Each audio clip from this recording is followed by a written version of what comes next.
그래도 수리가 다 되면 알아서 가실 거라는 일말의 기대감을 갖고 있었죠. 그러다 하루는 집에 저 혼자만 있길래 날씨도 좋아서 창문 다 열고 집안 청소를 하는데 시부모님 쓰는 방에 들어갔더니 저번에 봤던 짐가방이랑 지금 짐가방이랑 모양이 조금 달라져 있는 겁니다. 예전에는 홀쭉했어요. 근데 지금은 터질 것처럼 지퍼도 잘 안 잠겨서 약간 벌려놓고 있길래 아주 자연스럽게 시부모님 짐가방에 눈이 갔죠. 슬쩍 열어서 안에 담긴 옷가지들을 보는데 지난번에 분명 오셨을 땐 전부 긴팔에 두꺼운 옷만 잔뜩 가져왔었는데 며칠 사이에 무슨 일이 있었는지 긴팔은 보이지 않고 죄다 반팔에 얇은 옷들만 가방에 미어터지게 들어있는 거예요. 옷이 지 혼자 줄어들 일도 없고 시부모님은 여행 가실 때 옷가방은 놓고 나가시는데 옷을 택배로 받은 건지 아니 내가 집에 떡하니 있는데 대체 무슨 상황인가 싶었죠.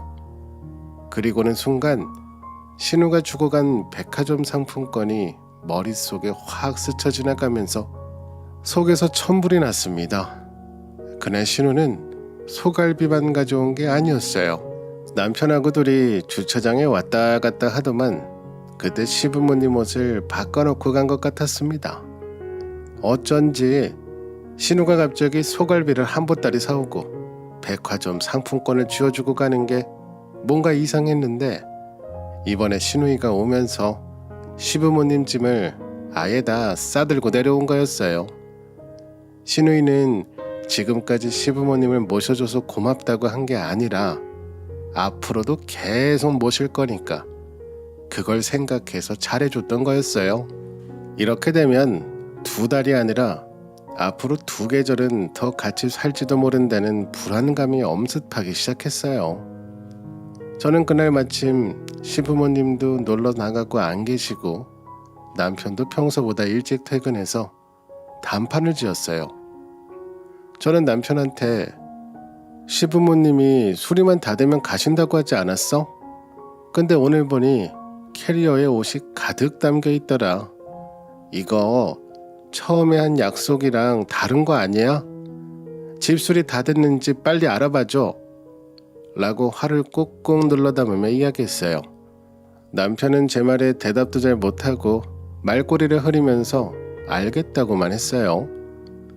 시부모님도 들어오시면 대화를 좀 해보려고 했는데 두 분 다 눈치가 얼마나 빠른지 밤 9시가 되어도 들어오시지를 않는 거예요. 저는 계속 부엌에서 커피를 마시고 일하면서 기다렸어요. 시부모님은 밤 11시쯤 되어서야 만취한 상태로 들어오셨고 두 분이서 노래를 부르고 춤을 추시더라고요. 제가 시부모님을 소파에 앉혀드리고 최대한 또박또박 아버님 어머님 집수리는 어떻게 됐나요? 이제 다 됐을 것 같은데 아무 말씀이 없으셔서요 라고 또박또박 여쭤봤어요. 그러자 시어머니가 갑자기 수리는 무슨 수리? 라며 혀가 꼬인 채 제 말을 못 알아들으시는 거예요. 그래서 제가 또 서울에서 본래 사시던 집수리가 아직도 덜 됐냐고 여쭤봤는데요. 시어머니는 제 말을 들으시더니 아 그거 수리해서 진작 팔았지. 덕분에 이렇게 여행 다니며 행복하게 사는 건데 너희 덕분에 우리가 편하게 쉴 것도 있고 얼마나 좋니? 라고 하시더라고요. 그리고는 거실에서 시아버지랑 같이 손을 맞잡고 춤판을 벌이시는 거예요. 저는 그거 보고 뒷목 잡고 쓰러질 뻔했죠. 이때 저는 너무 화가 나서 시부모님께 소리를 지르려다가 어른들한테 그럴 순 없어서 일단 꾹 참았어요. 그리고 시부모님이 방에 들어가 주무시는 걸 보고 남편 깨워서 대판 싸웠죠. 저는 남편 보고 시부모님이 집을 팔든 말든 그건 내 소관은 아니니까 그렇다 쳐. 근데 왜 아직도 우리 집에 계시는 거야? 술이 다 되면 올라가신다며. 처음이랑 말이 자꾸 달라지는 건 이해 못해. 내일 당장 올라가시라고 말씀드려. 집을 팔았으면 집을 하나 얻든가 하면 되잖아. 나는 너는 같이 못 살아. 아예 처음부터 모시고 살자고 했으면 대책이라도 세웠지. 갑자기 이러는 건 뭐야. 나는 절대 용납 못하니까 당신이 알아서 해. 라고 화를 냈어요. 남편은 우물쭈물하면서 아니 부모님이 지인한테 집을 팔았다고 하는데 아직 돈을 다 못 받으셨대. 아이 그것만 받으면 다른 데 구하실 수 있을 거야. 라고 하는데 자신 없이 얘기하더라고요. 눈동자도 흔들리는 걸 보니 남편의 말에 대한 신뢰도가 뚝 떨어졌어요. 그래서 저는 일단은 자고 일어나서 바로 다음날 포털 사이트에서 조회해봤어요. 시부모님 집이 도대체 얼마에 팔렸는지, 제값은 받았는지 그거라도 알아야 했거든요. 근데 시부모님이 계시던 지역에서 아파트가 팔린 기록이 전혀 없는 거예요. 혹시 몰라 기간을 넉넉하게 잡아서 찾아봤지만 여전히 기록이 없었어요. 주택이 팔리거나 토지가 팔린 기록은 있어도 시부모님이 거주하던 아파트가 거래된 기록은 하나도 없었어요. 이게 뭔가 싶어서 혼자 서울에 가서 부동산을 쭉 돌아보려고 했죠. 지금 생각하면 저도 행동력이 어마어마했네요. 그만큼 화가 많이 나기도 했고 눈 뜨고 코 베이기는 싫었던 것 같아요. 저는 제가 이렇게 뒤에서 혼자 알아보는 걸 시부모님이나 남편이 알면 안 될 것 같아서 친구들 핑계대고 서울에 올라갔어요. 시부모님 살던 동네 부동산을 쭉 돌아봤는데요. 가는 곳마다 시댁 아파트 쪽에는 근 2달 동안 거래가 성사된 건수가 하나도 없었다고 해요. 혹시 몰라 그 전에 거래된 거라도 없냐고 물어보니까 다들 아파트 거래 건수는 없다고 하더라고요. 도저히 이렇게 가만히 있을 수는 없어서 시댁에 한번 직접 가봤어요. 집이 팔렸다고 하니까 새로 들어간 집주인한테 물어보려고 찾아가 벨을 눌렀거든요. 근데 시부모님 댁에서 시누이가 나오는 거예요. 시누이는 저보고 올케 언니가 여긴 웬일이세요? 혹시 엄마 아빠가 뭐 놔두고 갔어요? 라고 하는 거예요. 여기서 저는 벙쪘어요. 짧은 순간에 머리가 돌아가더라고요. 알고 보니 시부모님은 시누이한테 집을 넘겨준 거고 시누이도 저랑 다 상의가 된 거라고 말을 들은 것 같더라고요. 그래서 시누이가 단순히 제가 시부모님을 잠깐 모신다고 고마워서 잘해줬던 게 아니라 수리한 집을 받게 됐고 시부모님을 평생 모실 거라 생각해서 고기도 사주고 덤으로 상품권까지 줬던 거예요. 제가 화가 나서 자초지정을 자세히 물어봤어요. 시누이는 올케 언니도 알잖아요. 김서방이랑 저 형편 그렇게 좋지 않은 거. 안 그래도 둘이 벌어도 버거운데 전세 기간 다 끝나고 다시 대출 받기도 어렵고 마땅히 갈 곳도 없었거든요. 엄마 아빠가 그걸 알고는 저한테 집을 준다고 하더라고요. 저도 올케 언니랑 상의가 안 된 일인 줄은 몰랐어요. 하지만 어쨌든 일이 이렇게 된 거 우리 부모님 좀 잘 부탁해요. 어차피 집에 거의 계시지도 않을 텐데 모시기 어렵진 않잖아요. 라며 말도 안 되는 소리를 하더라고요. 저는 시누이 보고 집을 받았으면 본인이 모시던가 작은 빌라라도 얻도록 하던가 해야지 우리 집에 무턱대고 내려오게 하는 건 무슨 경우예요? 그것도 절 속이면서까지. 이러는 건 말도 안 되는 거죠. 라고 따졌어요. 하지만 시누이는 지방이 공기도 좋고 여행 다니기도 좋잖아요. 우리 부모님도 이제는 공기 좋고 물 맑은 데서 살아보셔야죠. 나중에 올케 언니한테 재산도 많이 물려주실 텐데 뭐가 걱정이에요? 라며 제 속을 계속 긁더라고요. 저는 여기서 너무 열받아서 그게 무슨 말이에요? 염치도 없지. 어떻게 사람을 속이고 그냥 막무가내로 내려와서 눌러 앉을 생각을 해요. 그리고 집까지 받았으면서 시부모님 나한테 그냥 떠넘겨놓고 꼴랑 소갈비랑 10만원 상품권으로 퉁치려고 한 거예요? 라고 소리를 질렀어요. 신우이는 저보고 왜 화를 내요? 우리 남편이 장인장모 불편하다고 하지. 저도 일하느라 바쁘지. 그럼 저더러 어떡하라고요? 부모님이 딸한테 집 해주는 게 어디 흠인가요? 올케 언니는 집에서 편하게 일하니까 우리 부모님 좀 모실 수 있죠. 그리고 원래 며느리가 시부모님 모시는 건 당연한 거 아닌가요? 라며 적반하장이더라고요. 결국 신우이는 자기가 하는 행동이 C자짓인 줄도 모르는 사람이었어요. 본성이 바뀐 것도 하나도 없었고 어쩜 그렇게 처음부터 끝까지 자기밖에 모르는지 여기서 시댁 식구들한테 정이 뚝 떨어졌어요. 어쩜 저렇게 뻔뻔할까 싶어 저도 똑같이 하기로 했어요. 저는 차를 끄고 다시 집에 갔어요. 이런 날은 일이고 뭐고 아무것도 안 되겠더라고요. 원래는 서울에 다녀와서 일도 좀 해드려 했는데 좀 빠듯하게 하더라도 오늘 아주 단판을 지어야겠다 하는 마음으로 계속 시부모님이랑 남편을 기다렸어요. 처음에는 문자로 빨리 들어오시라고 할 말 있다고 하려다가 그냥 기다렸어요. 제가 평소랑 다른 걸 알면 피할 것 같았거든요. 그렇게 밥도 안 먹고 기다리고 있으니 남편이 퇴근했고 얼마 지나지 않아 시부모님도 귀가하셨어요. 저는 가족이 다 모이자마자 시부모님한테 바로 서울로 올라가시라고 했어요.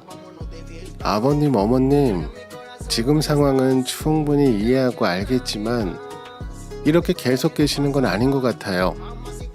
처음부터 저한테 한두 달만 있을 거라고 하셨는데 말씀이 달라지시니 저도 이건 좀 아니다 싶은 생각이 드네요.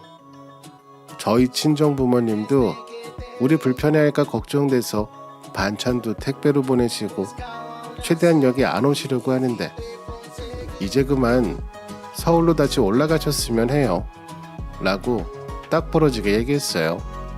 시부모님은 조금만 더 있겠다고 사정사정했고 그걸 본 남편은 우리 부모님 젊어서 고생만 하셨는데 너한테 이런 취급받아야겠어? 네가 그러고도 며느리야? 가족이고 심지어 어른인데 말을 왜 그렇게 해? 하면서 저한테 화를 내는 거예요. 떡 묻은 개가 겨 묻은 게 나무란다더니 딱 그 꼴이더라고요. 저는 남편한테 내가 서울 가서 다 알아봤어. 그 집 신우이가 받아서 살고 있던데 당신도 미리 다 알고 있었다며? 근데 왜 나한테 미리 얘기 안 했어? 처음부터 집수리 핑계로 어물쩡 우리 집에 모시려고 했던 거 아니야? 처음부터 솔직하게 얘기했으면 우리 집 근처에 집 얻어다 드리던가 했겠지. 나는 무조건 모시기 싫은 게 아니라 약속을 지키지 않는 게 실망스러운 거야. 라고 받아쳤어요. 시어머니는 당황하면서 얘들아, 우리 때문에 싸우지 말거라. 처음부터 말 안 한 건 미안하다. 근데 우리도 사정이 있었어. 갑자기 집을 못 구한다고 하니 부모 입장에서 어떡하니? 우리가 불편하겠지만 너희 집에 거의 있지도 않잖니. 앞으로 월세도 매달 20만 원씩 줄 테니 우리 네 식구 오붓하게 같이 살면 안 될까? 라고 하시는 거예요. 저는 그 말을 듣고도 어이가 없어서 아무 말이 안 나오더라고요. 남편은 오히려 한술 더 떠서 아이 엄마, 부모 자식 간에 무슨 돈을 받아. 월세 그런 거 필요 없어. 엄마 마음이 불편하면 뭐 절반만 받을게요. 연세든 부모님 모시고 사는 건 당연한 일이잖아. 뭘 20만 원씩이나 받아. 10만 원이면 충분하니까 걱정 마세요. 라고 하더라고요. 그리고 저랑 다툰 건 생각도 나지 않았는지 남편은 시어머니랑 웃으면서 손을 잡고 화기애애하게 얘기하더라고요. 시아버지도 남편 말을 듣고 그렇게 하면 되겠다며 저 빼고 셋이서 좋아하는 거예요. 마음 같아서는 찬물을 확 끼얹어 버리고 싶었어요. 그 정도로 너무 화가 났고 처음에는 셋이서 뭘 하는 건가 싶기도 했어요. 그러다 순간적으로 깨달았어요. 남편은 뒤에서 다 알고 있으면서 모른 척 은근히 제가 시부모님 모시게 하려 했구나. 자기는 일하느라 집 비우니까 결국에는 제가 시부모님에 관련된 걸 다 신경 쓰게 될 것도 다 알고 저러는 거구나 하는 걸 느끼게 됐어요. 부모님 모시는 건 부인이 좀 해줬으면 좋겠고 그러면서 효자 소리는 듣고 싶고 그런 심보더라고요. 저는 여기서 완전히 뚜껑이 열려버렸고 남편한테 효도는 셀프로 하는 거라고 못 박았어요. 그리고 뭐 월세를 절반만 받아? 그래, 나도 절반만 해줘라. 당장 이혼하고 재산 분할 시작해. 나도 더 이상은 못 참아. 내가 이런 취급받으려고 결혼한 줄 알아? 내 팔자에 합가는 없고 아내 노릇 며느리 노릇 그만하련다. 그렇게 연세 드신 부모님 걱정되고 안쓰러우면 이제 네가 알아서 모셔. 난 네 부모님보다 더 연세 많고 고생하시는 우리 부모님 걱정되니 챙겨드리러 갈 거야. 나도 내 부모님이 소중하거든. 그렇게 얘기하고 바로 짐 싸서 서울로 올라갔어요. 시부모님은 제 말을 듣고 당황하셔서 남편 보고 잘 달래주라 하고 나가셨는데요. 제가 짐을 쌀 때부터 남편이 이게 아닌데 하는 표정으로 안절부절 못하더라고요. 저는 이날부로 완전히 정이 떨어져서 남편이고 시부모님이고 얼굴도 보기 싫었어요. 그래서 뒤도 안 돌아보고 캐리어 끌고 주차장에 갔죠. 남편은 계속 따라오면서 아니 처음에는 진짜 집수리만 하려고 했어. 아니 그랬는데 불쌍한 동생 내외가 갑자기 갈 데가 없어졌다는 거야. 그때도 부모님 집에 잠깐 같이 있다가 집어들면 나가기로 했는데 너무 형편이 어려워서 부모님도 어쩔 수 없으셨던 건데 당신이 좀 이해해주면 안 돼? 갑자기 계획이 바뀐 거지. 처음부터 우리가 모시려고 한 건 아니었어. 그건 정말이야. 믿어줘. 부모님 모시고 살면 내가 더 신경 쓰고 당신 불편하지 않게 잘할게. 갑자기 이혼이라니 이게 무슨 말이야. 갑자기 가버리면 나는 어떡하라고. 장인 장모님한테 뭐라고 얘기할 건데. 이렇게 정말 헤어질 거야?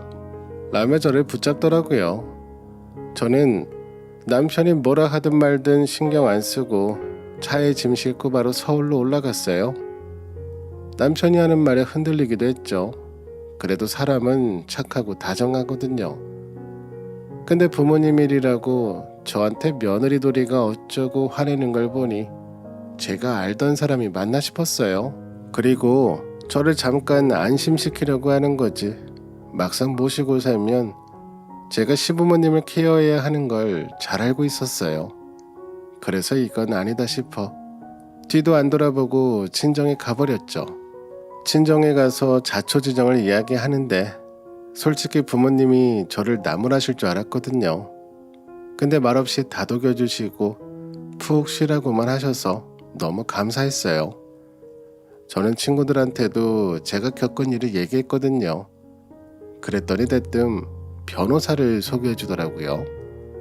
안 그래도 이혼하고 싶어서 고민이었는데 그날 그렇게 이혼 진행했습니다. 나중에 소식 전해 들으니까 이혼한 뒤에 시부모님은 결국 본래 살던 집에 들어갔다고 해요. 신우는 자기 시댁에 들어가 신우네 시부모님과 합가했다고 들었고요. 제가 합가를 못하니 이제 신우가 하는 거죠. 남편은 재산 분할하느라 같이 살던 집도 처분하게 돼서 시부모님과 집에서 같이 살면서 지방까지 출퇴근한다 하더라고요.